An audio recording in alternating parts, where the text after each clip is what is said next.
The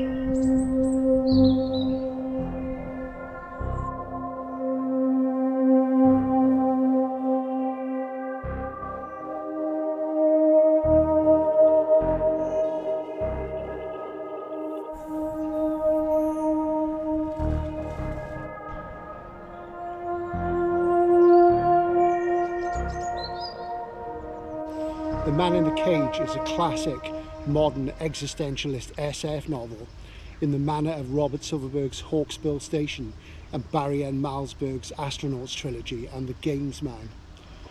Earth needs to be saved, but only one man can do it, and he is hopelessly insane.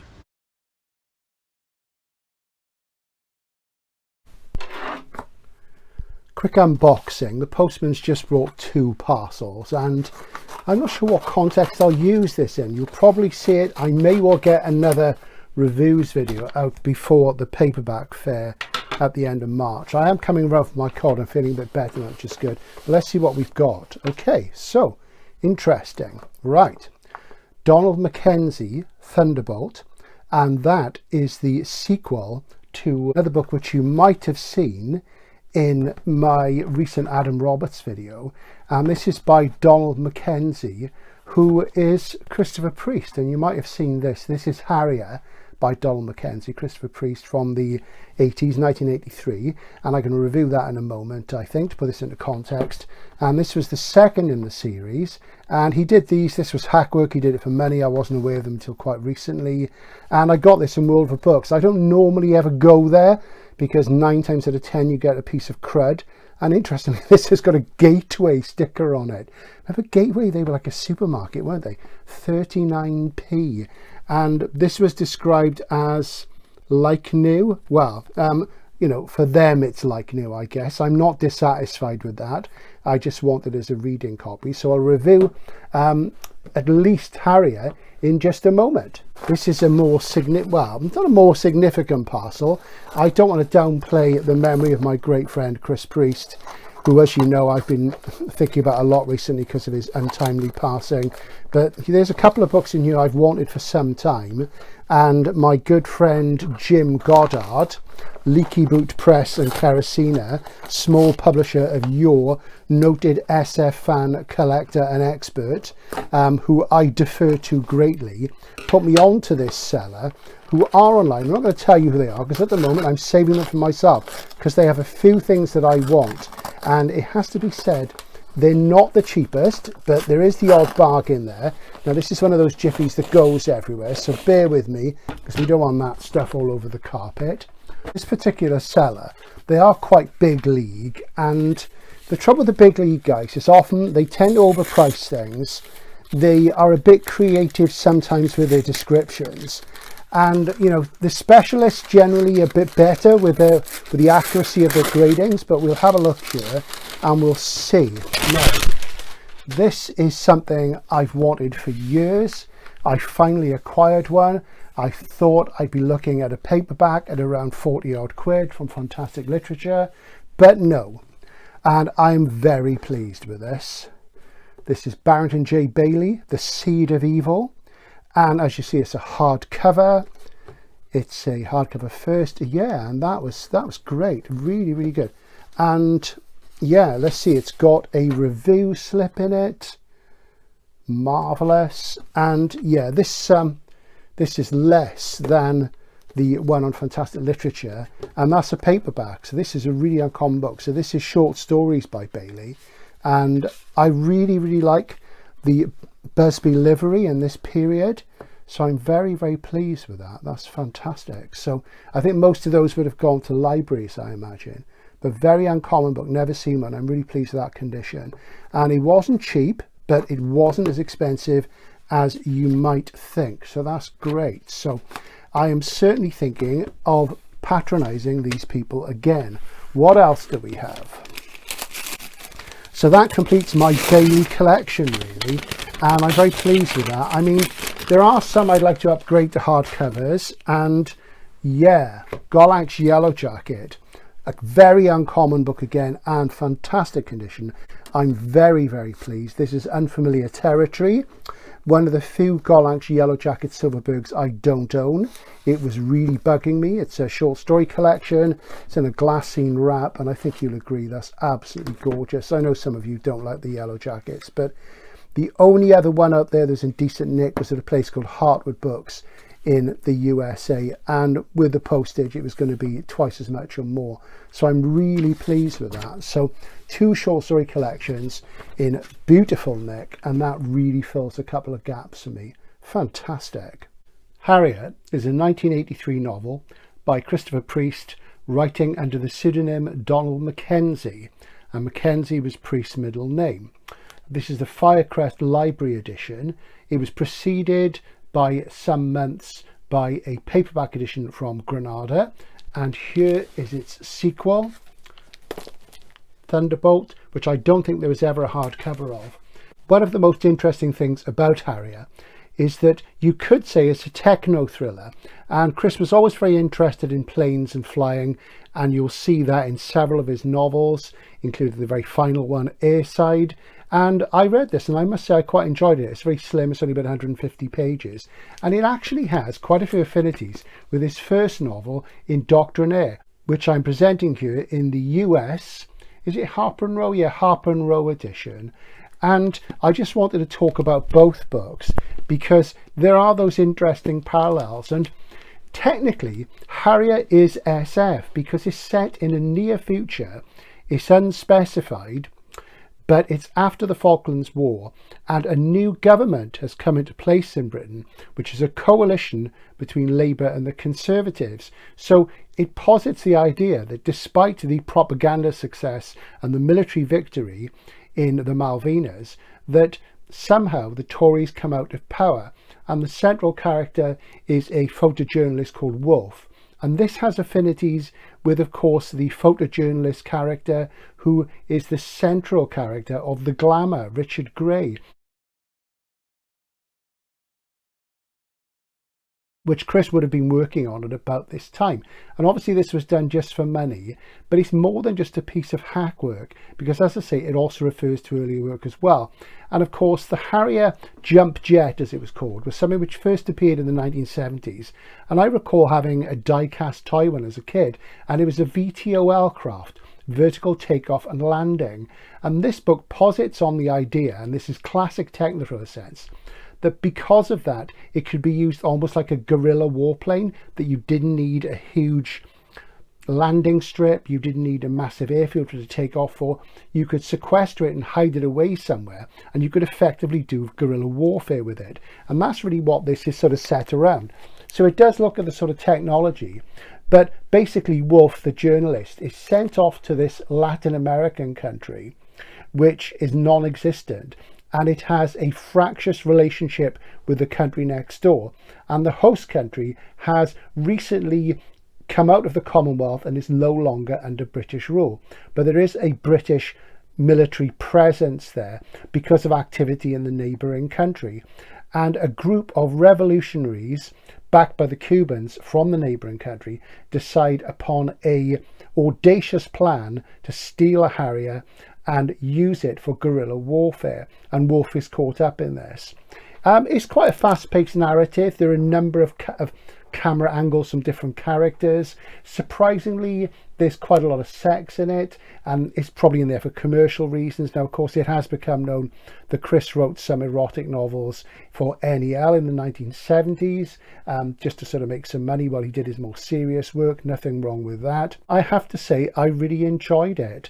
I enjoyed the sort of way that Chris took the scientific ideas and the revolutionary idea of the Harrier and turned this into a political narrative, a geopolitical narrative, which is typical of the time, of the CIA setting up puppet regimes, knocking over Marxist republics in Latin America. All this is relevant. It also looks at British politics as well. And I have to say, I really enjoyed it. And the setting in Latin America, of course, reflected in Doctrinaire, which is set in Latin America, has a very political aspect, has a military aspect, and also involves VTOL aircraft in certain scenes. So it's almost as if in Harrier, Chris was revisiting Indoctrinaire and also incorporating some ideas which become in the Glamour. Small ideas, but nonetheless significant. So if you can pick this up, do. It was a great read. It was quick. It was sharp. It was not as well written as its regular stuff, but there was nothing shameful in it at all. And I was suitably impressed. And it was a really good palate cleanser, a bit different to what I normally read. And I really, really enjoyed it. So I am looking next to read Thunderbolt and to see what that is like. And I need to do some more research. I haven't found any sign of a hardcover, but I'm going to give that a go. I probably won't review it unless I find that there is some particularly good reason to do so. But this technically, as to say, is an SF novel. So I'm wondering whether that conceit that goes beyond a techno-thriller into a future political situation is further developed in Thunderbolt. So I'll let you know. So I'll definitely be using that dealer again. And it's great to see these lovely books coming into the collection. The final library is getting closer to closing. How many books are left? I keep saying it's around 50, so it's a little way off yet, but we'll see. But of course, it's all subject to budget and availability, and I am a conditioned guy, as you know. And even though this isn't exactly mint, I think I can live with that. And given that it's World of Books, one has to be realistic. I'll let you know what it's like, because I enjoyed that one, as I said in the review. Recently, of course, we've also lost the great Brian Stableford. And I've really only talked about Brian in the context of the Hooded Swan series on the channel, which are amongst my favourite space operas. And as you know, I'm not a great space opera fan, but sure, behind me you'll see copies of Rhapsody in Black and Promised Land in J.M. Dent. And I think the first 4 of those were done in Dent. The latter 2 were only Pan and Door sort of original paperbacks, really. But I'll just show you these, as I don't think I've ever shown them. And you can come across these. And there we go. There's Rhapsody in Black. I think you'll agree that cover is rather special. And also, here's Promised Land. I've had these for years and years and years. I must try and pick up the other ones. They are out there in smallish quantities. And of course, you know, Stableford in the 70s, he wrote an awful lot. He was doing sort of a lot of minor novels, but still very, very good.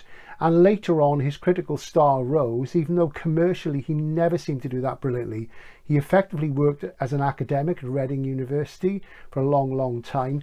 And when I met him, I mean, my favourite book by him was this one, which I might have shown on the channel before, which is The Sociology of Science Fiction, published here by Borgo Press. And this is a fantastic book if you can pick it up. And Borgo Press did all sorts of wonderful stuff.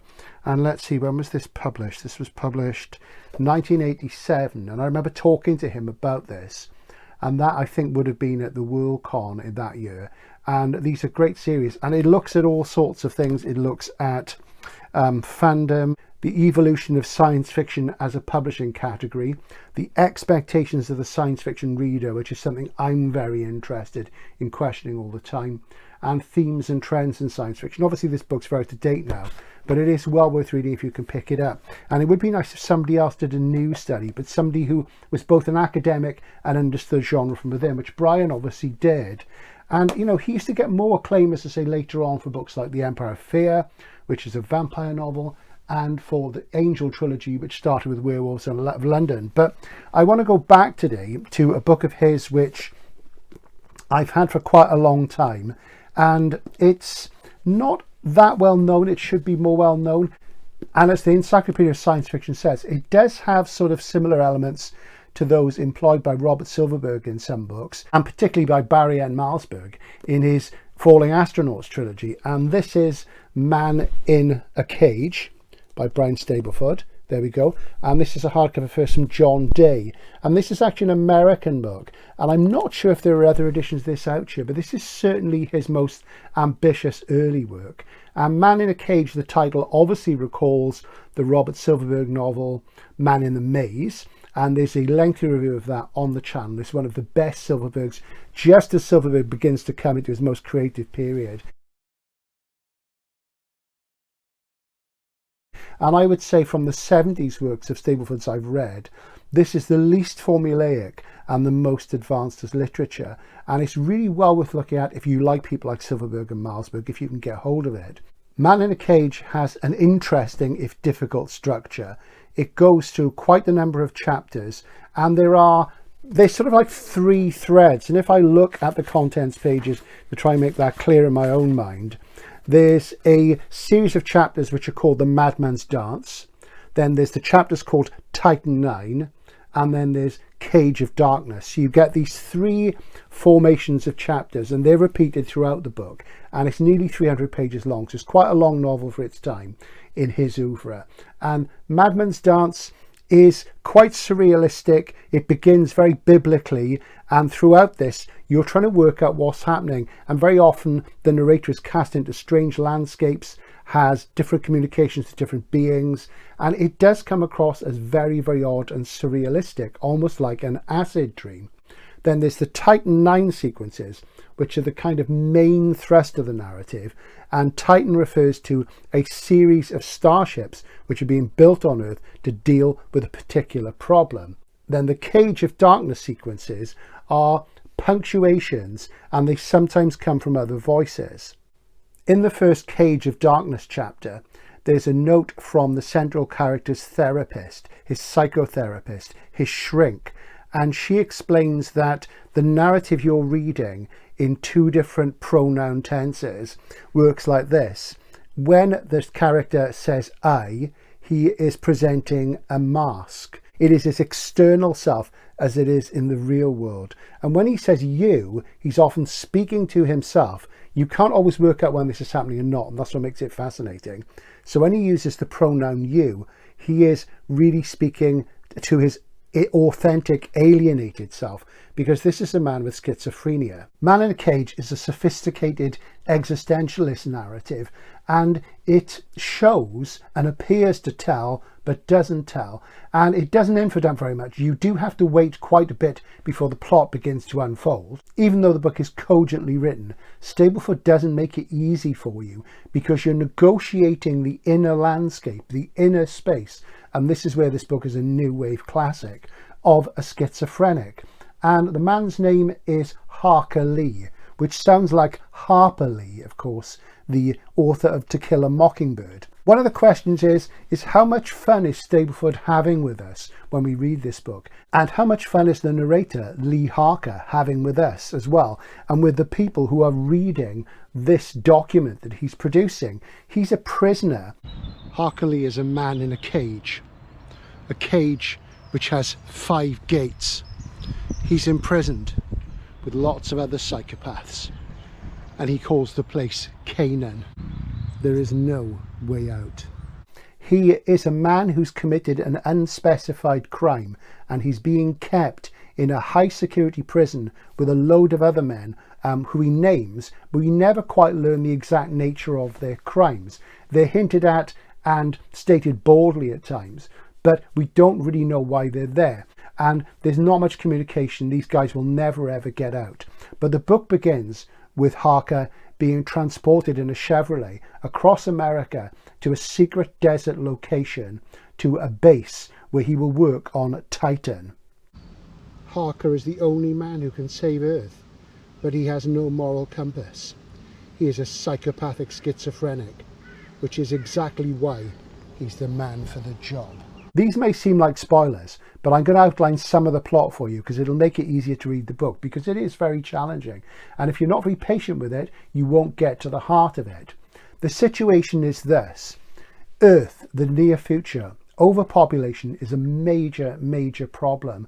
It's also a problem politically, because the leading politician in the USA has led people to believe that successful Starship missions are being trialled with a view to colonizing other worlds. And indeed, faster than light travel has been conceived, theorized, and actually created in the form of the Titan starships.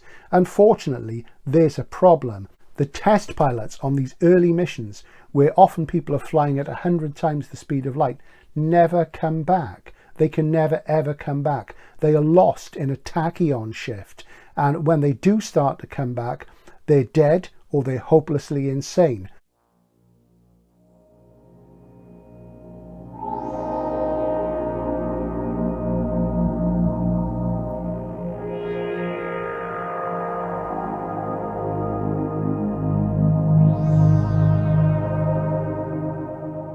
So a new approach is required.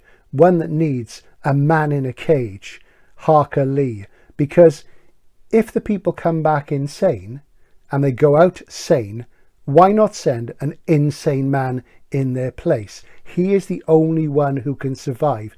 And by doing this before the election, the electorate will gain hope that what the president is telling them is real, that there is a possibility of relocating off planet from the choked and overpopulated Earth.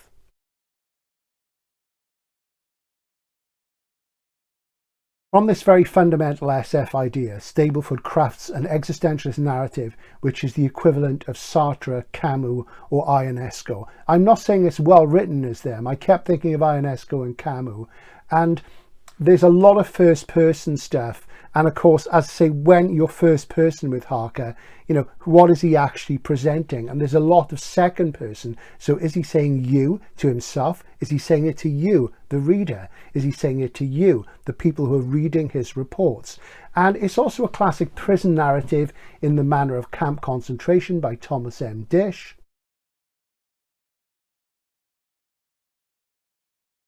You'll recall I mentioned Canaan in my review of Adam Roberts' Land of the Headless.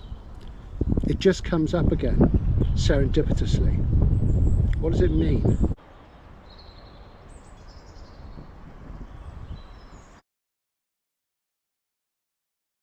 The prison called Canaan. Of course, Canaan in the Bible is the land of milk and honey, which is promised by Abraham to the children of God. And Canaan, of course, was a land of giants. And the children of God, the children of Israel, moved into this country and had various conflicts with the people there. And it's an important part of Genesis. So it's worth looking at that. And as I say, Man in the Cage opens with a sequence where Harker seems to be quoting and rewriting the initial chapter of Genesis about letting there be light, all those things. And it does really make you think. And of course, Canaan is not the land of milk and honey for the inhabitants of the prison, Block C, which Harker calls Canaan. What lies beyond? What will take place when Harker bolts tightly and enters a zone forbidden to normal men? Canaan is also evoked in Land of the Headless, which I reviewed recently on the channel, a more overtly religious book, but quite a different one, and yet it also deals with crime and punishment. Although at times Man in the Cage is a difficult and prolix read, it is rewarding and it demands slow reading. Is it a success? It's certainly his most ambitious book of that period. I don't think it's an unqualified success. It could possibly have done with some editing, but it is something that deserves your attention if you're a fan of serious literary and new wave SF, because Stableford does pull out all the stops here in comparison to his space opera work in Hooded Swan and the Daedalus books from the same period. So you can see a sense of ambition. Ultimately, this is an interesting companion to Barry and Malzberg's work from the 70s, because aside from the similarities to the insane astronauts of The Falling Astronauts, Revelations and Beyond Apollo, which was also a theme that David Bowie had been playing with as far back as Space Oddity, and that J.G. Ballard had done many stories in the 1960s and early 70s about spaced out astronauts. There's also much discussion in this of gambling, specifically poker, and I'm not a card player, and there's quite a bit about poker in this, and it does also refer to betting. And if you read Barry N. Malzberg's Overlay trilogy, which is available again in one volume from Stark House and includes the novels Overlay, A Bed of Money, the most obscure of the trilogy, and Underlay, then you get the idea. Obviously, Stableford had been reading Malzberg. He would have been doing so as an SF critic. He was a well-known SF critic even by that point. He made massive contributions to the first edition of the Science Fiction Encyclopedia, which was published in the late 70s. And also he would have read Silverberg as well. So if you imagine Man in the Cage as a combination of Malzberg and Silverberg, but with his own unique way of writing, and it's more British, it's more European, and at times the symbolism in the interspersing chapters really does remind me of things from the decadent and surrealist movements. And of course he was an anthologist. He did loads and loads of work for Daedalus, a great British publisher who from the 80s until the early part of the century published loads and loads and loads of international decadence anthologies, looking at the symbolist and decadent writings from the 19th century and beyond, from right across Europe. Really good books, and sadly you don't hear much about Daedalus now. So I would say very much, if you want to challenge yourself with an obscure new wave classic, Man in the Cage is the way to go. Thanks, Brian, for producing some great books. I am going to review more on the channel because he is somebody I feel I've neglected. And it's like all these things, it's an interesting thing. When you work in the book trade or almost anything, you notice that as soon as an artist died, people get more interested. And I always find that very frustrating. And I have got quite a few of his books. I've got about 20 odd. And I have been thinking about sort of going near completist. And rereading this and looking at his other work and how much I've enjoyed it, and what a great sort of contribution he made to SF. I think it's time to acquire more of his work. So another little unboxing session just to finish off the video, and I decided to get this recently, The Lost Continent. This is a US Blu-ray. I think it's just gone out of print. And of course, this is a Hammer film based on the Dennis Wheatley novel, which is really, really strange. It's got sort of giant killer crabs in it, strange balloons, which remind me of Philip Jose Farmer. And it's a really, really odd little film. It's the sort of thing that's always on a Sunday afternoon on TV, interspersed with commercials, always in a dreadful print. This is a 2K scan restoration, apparently, from Screen Factory, who are pretty good generally, and they do a lot of good Hammer Blu-rays. And yeah, it's technically an SF film. One of the conceits in this is that you get a group of conquistadors whose ship has got lost in the Sargasso Sea and this mist, and they formed like a new society there, and they've been there for like a heck of a long time. It's really bizarre. I prefer these slimmer Amray cases that the Americans use, and there you go. Inside you've got some of the concept poster artwork. There we go. So it'll be nice to sort of look at that again. That was rated an X in the UK. I found that hard to believe, but it has been a long time. Obviously this is not the same day as the other bit of unboxing. This is sometime later, because you know, even though stuff is always turning up here, it's not like every 2 minutes. There are gaps. Right, what have we got here? Now this was an unusual one. This is a gap filler, and this is a book I didn't want to pay a huge amount of money for, and I got this on eBay. So we'll have a look at this now. And this is a nostalgia buy. I remember selling this back in the day, and this is Greg Bear, volume 2 of his fantasy series, and this is the Serpent Mage. And you know what the seller hasn't described is that this is completely off kilter, so I'm gonna have to have words with them about that, because that's ridiculous. And there's a leaning spine, it's not too bad. So I think what we're going to have to do is to take that Bodart library jacket off and see if we can realign the jacket properly. This has actually been rebound, and yeah, I'm not too happy with that.